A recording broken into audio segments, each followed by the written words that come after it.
Hey y'all, it's Natalie for A Cherry on Top today, and it's Technique Tuesday, and our focus this month is on borders. So I'm going to show you 3 ways to use border punches and a border die. I'm also working with the Legendary collection from Pink Fresh Studio, created by Paige Evans. I was looking for the cover of the 6x8 paper, but I just showed you the cardstock sticker sheet. And then I have these 2 photos of my kids that I took on their birthday weekend. We just went out and took a few snapshots and they turned out really well. So I'm excited to do them. And so I'm showing you this trio of papers I'm going to use with the first border punch. And so the first technique we're going to work with is using a border punch on paper to add to a layout. And so this can basically create an embellishment strip, if you will. That's kind of how I treat it.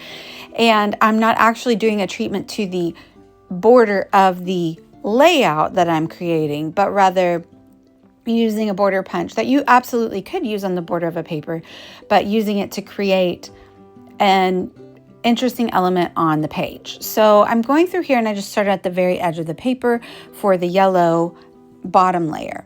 But I want it to not be stacked. I want the scallops to be staggered. So I'm going to start this next paper kind of in the middle of the scallop so that it will give like a stair step look kind of when I put them all together on the layout. So this is one of my favorite border punches. Almost every time I create with it, everybody is like, where'd you get that? What is it? And so it is from EK Success, and it's the large dotted scallop border punch. And it has gone out of stock many times at ACOT, but they always get it back in stock. It is a very awesome product. I love a border punch like this that's really beautiful and striking because it not only gives a really great element on your page or project, but you can reuse it so many times. So they're such a great investment, in my opinion. So you can kind of see how I'm stacking the papers there. I really like the way that those scallops are kind of not stacked, right? And so the next thing I'm going to do is I'm going to use this metal die to create a border on my photos. And so I just, laid it on my mat to roll through my big shot. And now I'm using my picker tool to just stick the little dots through because the paper is kind of layered. And so it's a little bit different when you run it through a die cut machine. But it gives a very small scallop with the circles cut out that mimics very nicely the border punch. And so I ran that across the top and bottom of each of the photos. And it's just a really fun little detail to add to the page. And so the third way I'm going to use a border is I'm going to use that Dress Your Craft stitch punch, and I'm going to actually stitch through it. But first, before I do it, I want to add in the same area that I'm going to use it some stamping. So I'm doing 1st and 2nd generation stamping. I just chose like a open leaf stem from one of my stamp sets, and then I chose another open leaf that's like a little bit of an autumn leaf, and I'm just going across the top and layering them up, and maybe even making them look like they kind of like cascade down like a branch. And I'm doing, again, 1st and 2nd generation stamping. So 1st generation is when you ink it and stamp it. And then you'll see me in a second here grab a piece of paper.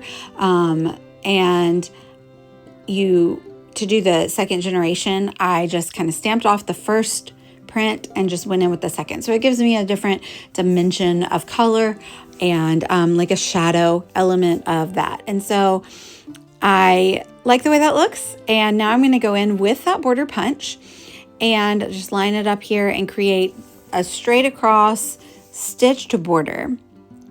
And I've used this one a lot of times and gone different depths into the paper and kind of created stacks and like just a fun pattern of the stitches and not stitched in them. But this one I am going to use this twine, and I'm just going to do like the most basic, like, I don't even know what it's called, back and forth stitch. I don't know. But then I realized, oh, I could add little elements. So I go grab these buttons, and I don't think they have the glitter ones anymore, but they do have buttons in the store that are like this, like leaves, but I think they're from Buttons Galore. And I'll put all of the links to the products in the store in my gallery, that I will upload this project to the gallery and put all the products in it. So, but I stitched through that loop on the back of the button. And then I also grabbed some wooden beads, and I'm also stringing those through. So it's kind of like the leaves are mimicking the stamping on the background. So they're hanging down from the top of the page. And now the glitter button leaves are also doing the same. And so you can see I just kind of like, once I wrapped it around the loop of the button, I was able to just bring it back up that bead hole, and then just tie a little knot when I got back up into my stitching. And I will secure them with some foam tape later. But I just love the little dangly bits of leaves up at the top. I was happy to like think of that as I was going. So I did go ahead and just cut off the excess paper for the scalloped bottom layers, because there was no need to like waste it. You weren't going to see it. And I'm going to use the yellow one to put a rectangle behind my photos, but I'm not going to bring it all the way up because I don't want to like hide the little scallop element that I die cut out of the photos. I'm inking up all of the papers with a corresponding color that goes with that paper. And that just helps the pretty edges like kind of pop off the page, but it's also just like my vibe, like a distressed vibe is what I'm always going for. So it helps kind of that look that I tend to do in my scrapbooking. And I will say I almost always add splatter, and it took almost everything in me to not add splatter to this page, but it didn't need it, so I didn't add it. I was so close at one point, but I didn't add any splatter. So I'm kind of showing you the idea of where I want my page to be. I'm going to play around with where I'm going to put a few of the embellishments, but that's the general idea of where the main bits are going to be posted. And so I'm going to not make you watch me like stick those down, but I will cut out a couple, fussy cut these badges from this pattern paper that is from the Legendary collection. I cut 2, and then I go to the cardstock sticker sheet to look for a little something more. End up not using it, I think. Well, I do use one actually. I decided to ink up the rest of the embellishments though with all the same color instead of trying to color match them, just because I wanted to bring some more of that yellow that I used to stamp at the top down to the bottom of the page. So that's why I wanted to use yellow around the title, and it will kind of help bring the page all together. So I've already committed, and I stuck down all my papers and my photos, and now you'll just watch me embellish. So I am going to play around with where these badges go. I cut a sticker from the cardstock sticker sheet. A note to manufacturers: not every element needs words. I love a good mix of words and icons only, because if you have too many words and phrases on your page, I feel like it makes your you don't know where to look. It kind of competes. And so that's why I end up removing that next level content in my hand. I actually don't even use that because I have 3 phrased elements, and I think that's enough. I don't want to put too much on the page. So I need all manufacturers to put more icons, or a good assortment of icons and words, like half and half, maybe even more icons than words. Thank you. This has been your PSA for the day. That badge is going to be popped up and placed a little bit over that embellishment piece, just because it has a crease in it, and it will cover that up. So, if you have something like that happens, accidents happen, and you can still use the element, and it's like it never even happened. You would never even know it. But I love using the different layers of tape. So for the Legendary title, I did put 2 layers of foam tape underneath it. And so then for the one leaf under it, I could just put 1 piece of foam tape, and it still has a lot of good dimension between those 3 elements there. So I'm going to put foam tape on this one and kind of tuck it up under the little leaf at the top. And when I place that orange badge down below, the one with the mountain, then it will be a nice visual triangle between those 3 badges. I hope you guys have enjoyed this layout and the techniques that I used for using border punches and border dies on the page, and I hope that you're inspired for those.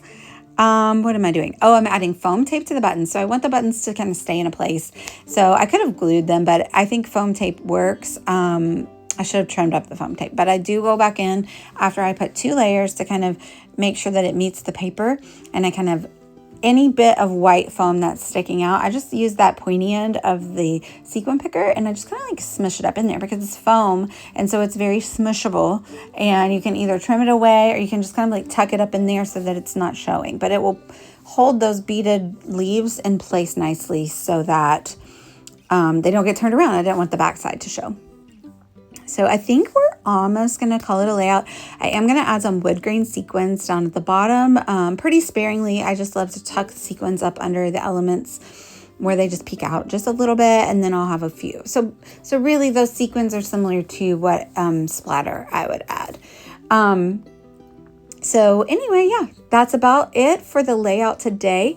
I hope that you are inspired. Let me know if you have any questions below. You can find more videos like this on my channel, Natalie Dill at Delightfully Crafty over here on YouTube. And again, all the products that are still in stock, I will link them in the gallery at A Cherry on Top. So make sure to check those out if any of these things are what you're looking to buy.